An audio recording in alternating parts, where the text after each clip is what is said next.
আমরা অনেকেই মিউচুয়াল ফান্ডে ইনভেস্ট করি, কিন্তু সবার রিটার্ন কি এক হয়? একদমই না। একই ফান্ডে ইনভেস্ট করে কেউ হয়তো 12% রিটার্ন পাচ্ছেন, আবার কেউ একটু বুদ্ধি খাটিয়ে সেটাকে 15% বা 16% নিয়ে যাচ্ছেন। আর এই 3-4% সামান্য পার্থক্য লং টার্মে আপনার ফাইন্যান্সিয়াল লাইফে লাখ লাখ টাকার তফাৎ তৈরি করতে পারে। আজকের ভিডিওতে আমি আপনাদের সাথে এমন 5টি প্র্যাকটিক্যাল এবং কার্যকরী স্ট্র্যাটেজি শেয়ার করব, যেগুলো ব্যবহার করে আপনারা আপনাদের মিউচুয়াল ফান্ডের রিটার্ন সর্বোচ্চ বা ম্যাক্সিমাইজ করতে পারবেন। ভিডিওটি শেষ পর্যন্ত অবশ্যই দেখুন, কারণ শেষের পয়েন্টটি সবচেয়ে গুরুত্বপূর্ণ।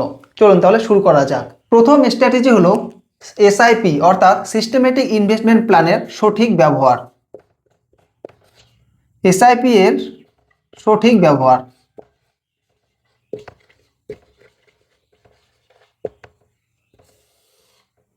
অনেকেই ভাবেন মার্কেট যখন একদম নিচে থাকবে তখন একবারে অনেক টাকা লামসাম ইনভেস্ট করবেন। একে বলে টাইমিং দ্য মার্কেট। কিন্তু সত্যি কথা বলতে মার্কেট কখন নিচে যাবে আর কখন উপরে যাবে সেটা কিন্তু কেউ বলতে পারে না। এখানেই কাজে আসে এসআইপি। আপনি যদি প্রতি মাসে একটি নির্দিষ্ট দিনে একটা নির্দিষ্ট পরিমাণ টাকা ইনভেস্ট করেন, তাহলে মার্কেট যখন উপরে যাবে তখন আপনি কম ইউনিট পাবেন, আর মার্কেট যখন নিচে বা ক্র্যাশ করবে তখন আপনি একই টাকায় বেশি ইউনিট পাবেন। ফাইন্যান্সের ভাষায় একে বলে রুপি কস্ট অ্যাভারেজিং। মার্কেট যখন খুব খারাপ বা ডাউন থাকবে তখন নিজের রানিং এসআইপি তো বন্ধ করবেনই না, পারলে কিছুটা অতিরিক্ত লামসাম ইনভেস্ট করে দিন। এতে আপনার গড় কেনার খরচ কমে যাবে এবং মার্কেট যখন আবার ঘুরে দাঁড়াবে তখন আপনার রিটার্ন রকেটের গতিতে বাড়বে। দ্বিতীয় স্ট্র্যাটেজি হলো স্টেপ আপ এসআইপির জাদুকে কাজে লাগান। Use step up SIP.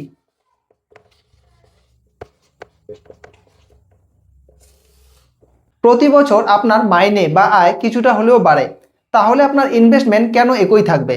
Return maximise করার সবচেয়ে বড় সিক্রেট হলো স্টেপ আপ এসআইপি বা টপ আপ এসআইপি। এর মানে হলো প্রতি বছর আপনার ইনভেস্টমেন্টের পরিমাণ কিছুটা বাড়িয়ে দেওয়া, ধরুন 10% বা 15%।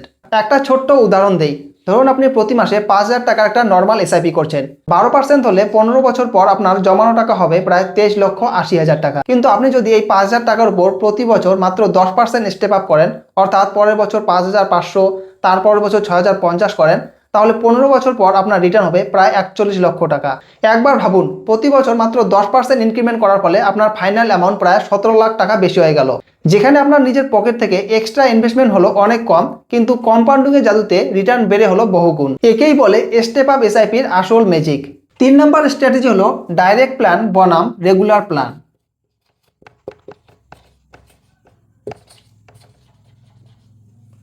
Direct plan versus regular plan.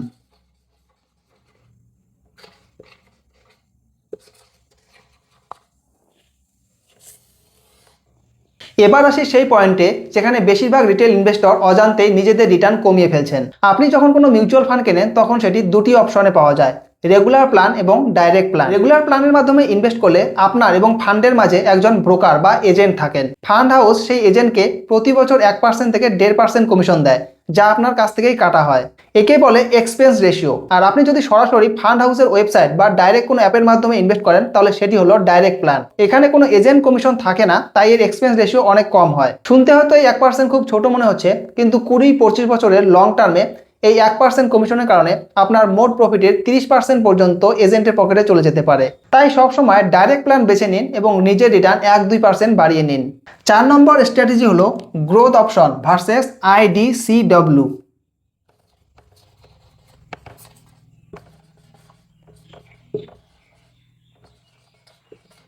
বনাম আইডিসিডব্লিউ বা ডিভিডেন্ড।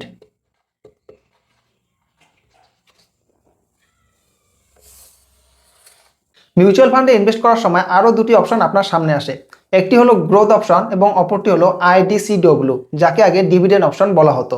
আইডিসিডব্লিউ অপশনে ফান্ড হাউস মাঝে মধ্যে আপনাকে প্রফিটের কিছু অংশ ডিভিডেন্ড বা লভ্যাংশ হিসেবে ব্যাক করে দেয়। অনেকেই ভাবেন বাহ, অ্যাকাউন্টে তো টাকা আসছে, এটাই ভালো। কিন্তু এটা একটা মস্ত বড় ভুল যদি আপনি ওয়েলথ ক্রিয়েট করতে চান। প্রথমত, মিউচুয়াল ফান্ডের ডিভিডেন্ডের উপর আপনার ট্যাক্স স্ল্যাব অনুযায়ী ট্যাক্স দিতে হয়, যা বেশ লোকসান। দ্বিতীয়ত, যে টাকাটা আপনাকে দিয়ে দেওয়া হলো তার উপর আপনি আর কম্পাউন্ডিং এর সুবিধা পাবেন না। অন্যদিকে গ্রোথ অপশনে আপনার প্রফিটের টাকা আবার ফান্ডের মধ্যেই রিইনভেস্ট হয়ে যায়, ফলে আপনার টাকা চক্রবৃদ্ধি হারে বাড়তে থাকে। তাই যদি আপনার রেগুলার ইনকামের প্রয়োজন না থাকে তাহলে চোখ বন্ধ করে সব সময় গ্রোথ অপশন বেছে নিন। 5 নম্বর স্ট্র্যাটেজি হলো স্টার্ট আর্লি, অর্থাৎ যত তাড়াতাড়ি সম্ভব ইনভেস্ট শুরু করুন।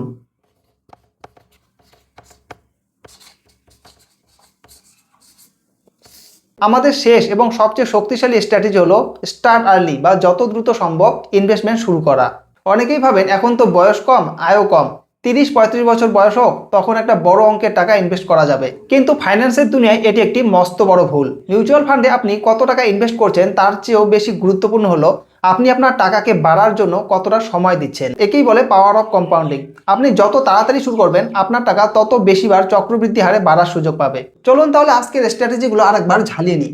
প্রথম স্ট্র্যাটেজি হলো এসআইপি এর সঠিক ব্যবহার, অর্থাৎ মার্কেটের ওঠানামাকে ভয় না পেয়ে এসআইপি চালু রাখুন। দ্বিতীয় স্ট্র্যাটেজি হলো ইউজ স্টেপ আপ এসআইপি, অর্থাৎ আপনার আয় বাড়ার সাথে সাথে আপনার ইনভেস্টমেন্টের পরিমাণও বাড়িয়ে দিন। তৃতীয়ত হলো direct plan versus regular plan, অর্থাৎ সবসময় ডাইরেক্ট প্ল্যান বেছে নিন। চতুর্থ স্ট্র্যাটেজি হলো সবসময় গ্রোথ অপশন বেছে নিন। এবং পঞ্চম স্ট্র্যাটেজি হলো যত তাড়াতাড়ি সম্ভব আপনার ইনভেস্টমেন্ট জার্নি শুরু করুন। মিউচুয়াল ফান্ডে ইনভেস্ট করা কোনো আলাদিনের আশ্চর্য প্রদীপ নয়, এটি একটি দীর্ঘস্থায়ী প্রক্রিয়া। আপনি যত বেশি সময় আপনার টাকাকে বাজায় রাখবেন আপনার রিটার্ন তত বেশি ম্যাক্সিমাইজ হবে। আজকের এই 5টি ট্রিকের মধ্যে আপনি কোনটি অলরেডি ফলো করছেন আর কোনটি আজ নতুন শিখলেন নিচে কমেন্ট করে অবশ্যই জানাবেন। ভিডিওটি ভালো লাগলে লাইক করুন আর আপনার ইনভেস্টর বন্ধুদের সাথে শেয়ার করতে ভুলবেন না। আর এই ধরনের ফাইন্যান্সিয়াল গাইডেন্স বাংলায় নিয়মিত পেতে চ্যানেলটি সাবস্ক্রাইব করে বেল আইকনটি প্রেস করে রাখুন। দেখা হচ্ছে পরের ভিডিওতে, ততক্ষণ হ্যাপি ইনভেস্টিং।